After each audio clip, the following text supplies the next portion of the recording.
ભાઈ ગામ ખંભાળામાં 130 વર્ષના ગલાલમાં નામ છે એમનું. 130 વર્ષની ઉંમર છે. જુઓ તમે તો એમની તંદુરસ્તી જુઓ તમે, બોલે છે, હાલે છે અને સાંભળે છે બધું. અત્યારે તો આપણે 70-75 વર્ષ થાય એટલે ફૂગો ફૂટી જાય, પણ અત્યારે આ ગલાલ માના 130 વર્ષ છે ગામ ખંભાળામાં. જો એમનું હસતો મોઢું જોઈએ આપણને આમ આનંદ થઈ જાય. એમને મળીને ખૂબ મજા આવી. અને ગલાલ માનું તમે ચહેરો જોવો એકદમ હસતો. કેમ છે એમ? આખો દી અહીંયા જ બેહવાનું કે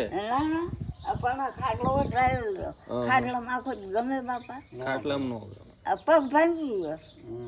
આ પગ ભાંગી ગયો, હલાતું નથી.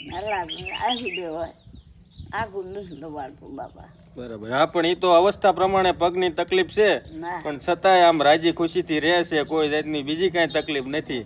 ઘરના બધા સાચવે છે ને ખૂબ આનંદમાં છે. એટલે આપણે 130 વર્ષના ગલાલ માને મળીને ખૂબ એટલે ખૂબ મજા આવી.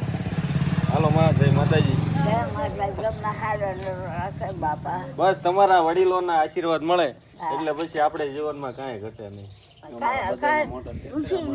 બાપા હા હા મારા દીકરા બહુ આવી એમ? તો કેટલા તમારા વરા કેટલા છે? મારા ઉપર એમને ખબર નથી, પણ 130 વર્ષ છે એમના. આપણી જિંદગી તો અડધે પૂગવાની છે, એટલે પૂગવાના જ નહીં આપણે. એને બાપા મરચું રોટલો ખાધેલો છે, 10 રૂપિયા દારૂ આવી. અમારી જિંદગી આમાં તમારાથી અડધા જ રહી. ના તમને 10 વર્ષ મરચું રોટલો ખાધેલો છે. એ હાસો ખોરાક તમારો એ જ હતો. અત્યારે અમારો એ ખોરાક નહીં. અત્યારે તો કુરકુરિયા ખાઈ ખાઈને બધા છોકરા મોટા થાય છે. હા